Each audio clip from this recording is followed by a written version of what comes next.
ದೇವಸ್ಥಾನಕ್ಕೆ ಬಂದೆ, ರಥ ಕೆಲಸ ಶುರು ಆಯ್ತು. ಪ್ಲೈವುಡ್ ಮೇಲೆ ಪ್ರೈಮರ್ ಹಾಕ್ತಾ ಇದ್ದರು, ಹಾವಿನ ಮೂರ್ತಿಗೆ ಬಣ್ಣ ಹದ್ದರು. ಮಂಗೇಶ್ ಮಾಮ ಬಟನ್ ಹಾಕದೆ ಹೀರೋ ಪೋಸ್ ಕೊಟ್ಟ, ರಥದ ರಿಂಗೆ ವೆಲ್ಡಿಂಗ್ ಮಾಡ್ತಾ ಇದ್ದರು. ಮಕ್ಕಳು ಅದನ್ನು ನೋಡಿ ಸುರಸುರ ಕಡ್ಡಿ ಅಂದ್ರು. ದಾರ ಕತ್ತರಿಸುವ ಕೆಲಸ ನಿಲ್ಲದೆ ನಡೀತಾ ಇತ್ತು, ಕೇಶವ ದಾರದ ಜೊತೆ ಆಟ ಆಡ್ತಾ ಇತ್ತು. ಗೋಪಾಳನ ಮನೆಗೆ ಪೂಜೆಗೆ ಹೋದೆವು, ಅಲ್ಲೇ ಊಟ ಮಾಡಿ ಮುಗಿಸಿದೆವು.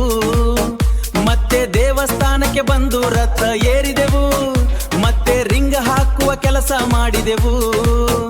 ಮಂಗೇಶ್ ಮಾಮ